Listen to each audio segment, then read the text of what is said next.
Hi guys, I'm Maria, and the picture I chose for my math landscape is this one of the park playground. This is a place where I spend a lot of my free time at. I come here at least once a week, probably more. I want to say, it is where my daughter likes to come and get out of the house, to play, and where she makes new friends as well. I never thought playing at the park would have so many math strategies. I don't have any teaching experience, so most of my examples will be of my daughter and I. The eight strategies I will be using are one-to-one correspondence, one-to-one tagging, counting on, subtizing, need for organization and keeping track when learning math, counting backwards, cardinality, and adding up. So at the park, we use one-to-one correspondence while collecting items. My daughter likes to find sticks, rocks, leaves, just pretty much anything that she can find. She will collect them and then sit down on the sand and count each one. So she counts each item one by one while moving the item while she counts. So she also likes to use these items when she builds a sandcastle. So they're like little props, I guess, that she uses. For one-to-one tagging, we will count each step one by one while stepping on them while climbing up.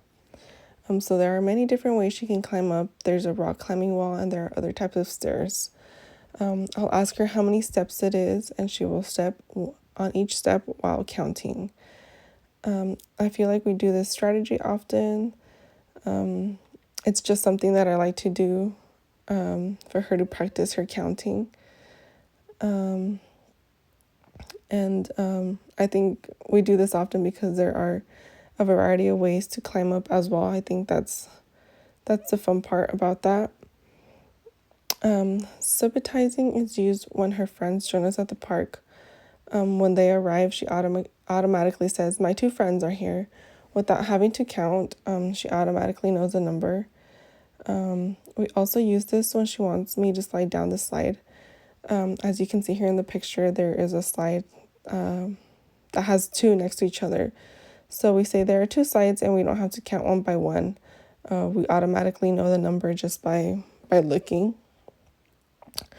Another strategy I think is important, and I feel like that we use every day. I think it's also important for children. It's the need for organization and keeping track when learning math. I sometimes come up with a schedule so she has enough time to play in each area of the playground. I think it makes it easier so she gets time in each section. Just so when it's time to go, she's not like, oh, I still want to play here, or it makes it a little more organized, I guess you can say. I also use a schedule for many other things as well. It just keeps me organized and makes sure I'm on track. The strategy counting backwards. I remember using the strategy when I would go to the park and the ice cream truck would pass by and I would buy an ice cream.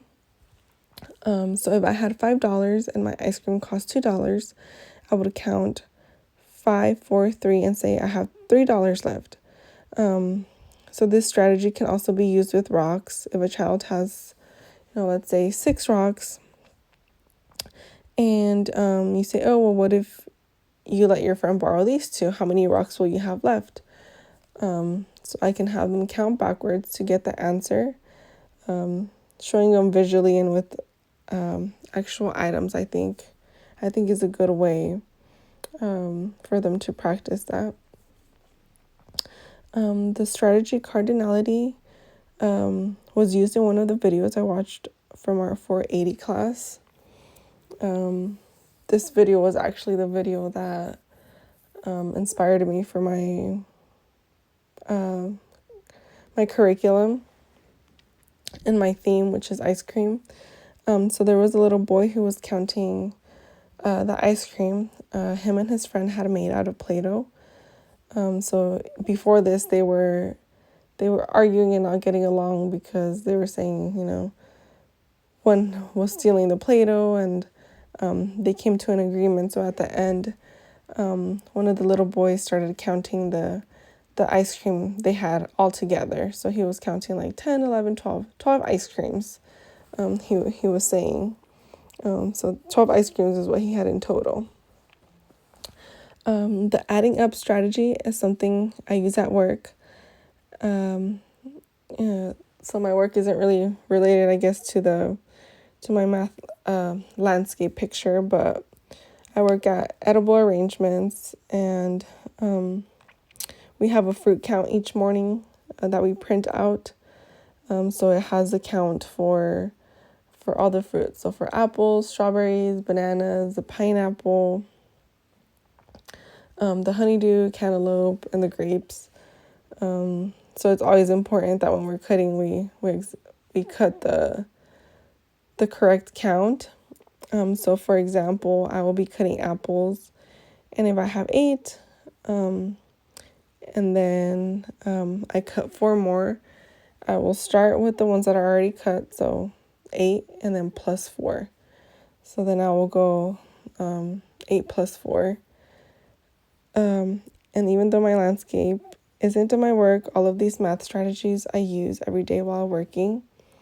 I also remember when I was younger and I would play hide and seek with my cousins. The strategy I would use was one-to-one correspondence. And playing hide and seek is something, that I still play with my daughter. That's one of her favorite games.